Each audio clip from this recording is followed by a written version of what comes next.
जिन सुशीला कार्की को बनाया गया नेपाल का प्रधानमंत्री, उनके ही पति ने किया था नेपाल का पहला प्लेन हाईजैक। प्लेन में सवार थी बॉलीवुड की सबसे खूबसूरत अभिनेत्री। नेपाल के 99% लोग आज भी नहीं जानते ये सच। पत्नी बनी प्रधानमंत्री, लेकिन पति कैसे बना गुनहगार? कौन है नेपाल की पीएम सुशीला कार्की के पति दुर्गा सुवेदी? पहले जज फिर बनी नेपाल की पहली महिला प्रधानमंत्री। सुशीला कार्की ने जज रहते हुए कई ऐसे फैसले दिए जिसका असर ऐसा हुआ कि नेपाल के लोगों ने तय किया कि सुशीला कार्की को ही प्रधानमंत्री बनाया जाए। लेकिन जानकर आप हैरान रह जाएंगे कि जिस नेपाल में सुशीला कार्की प्रधानमंत्री बनी है, उसी नेपाल की एक एयरलाइंस को उनके पति ने हाईजैक किया था। नेपाल का जब नाम लिया जाता है तो राजशाही के बिना नाम अधूरा रहता है। जब तक राजशाही रही, उसका विरोध माओवादियों ने किया, और जब राजशाही 2018 में हमेशा के लिए खत्म हुई तो पहले से भी ज्यादा बुरे हालात बन गए और सिर्फ 17 साल के अंदर नेपाल में 14 प्रधानमंत्री बनाए गए। इस रिपोर्ट में हम आपको बताएंगे कि आखिर नेपाल की नई प्रधानमंत्री सुशीला कार्की के पति ने क्यों अपने देश का प्लेन हाईजैक करके उसे भारत में लैंड कराया और उसमें भरा पैसा भारत के एक राज्य में छुपाया था। सबसे खास बात यह है कि जिस प्लेन को हाईजैक किया गया था, उसमें भारत की सबसे खूबसूरत अभिनेत्री भी थी। 1973 में राजा महेंद्र के शासनकाल के दौरान नेपाल का पहला विमान अपहरण हुआ था। 10 जुलाई 1973 को रॉयल नेपाल एयरलाइंस का एक विमान जो विराटनगर से काठमांडू जा रहा था, उसका अपहरण किया गया था। इस साजिश को रचने वाला कौन है और वो चाहता क्या है, इसकी भनक किसी को नहीं थी।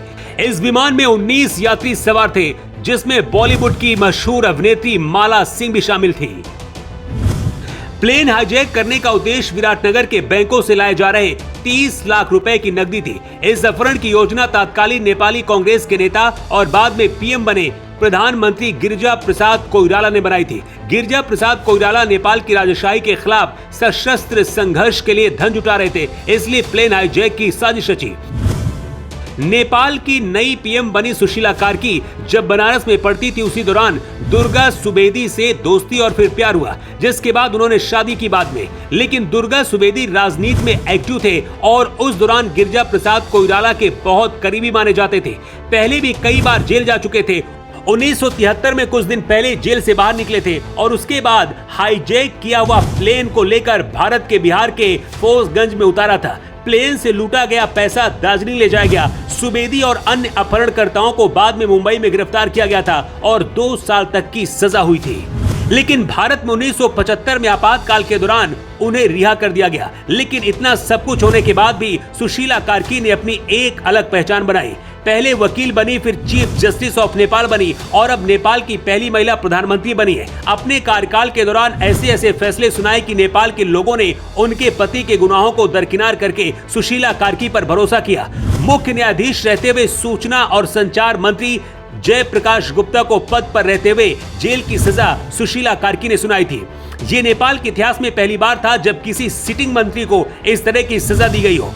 इसके अलावा उन्होंने भ्रष्टाचार निरोधक ब्यूरो के प्रमुख लोकमान सिंह कार्की को पद से हटाने का आदेश दिया था, जिसके बाद उन्हें कनाडा में निर्वासित होना पड़ा। सुशीला कार्की ने पीएम की शपथ लेते ही भारत के साथ अच्छे रिश्ते बनाने की बात कही है और पीएम मोदी की तारीफ की। इसके साथ ही नेपाल में हिंसा करने वालों के खिलाफ जांच कराने का आदेश दिया है। मतलब गुनहगारों को सजा भी उसी स्टाइल में सुशीला कार्की देने के मोड में दिख रही है, जैसे वो जज रहते हुए फैसले सुनाती थी। कहते आपका अतीत कैसा भी रहा हो, लेकिन अगर कल अच्छा हो तो उससे बेहतर कुछ नहीं हो सकता है। लेकिन शायद नेपाल के बहुत कम लोगों को ये बात पता होगी कि नेपाल की नई प्रधानमंत्री बनी सुशीला कार्की के पति ने ही नेपाल का प्लेन हाईजैक करवाया था। Bureau report.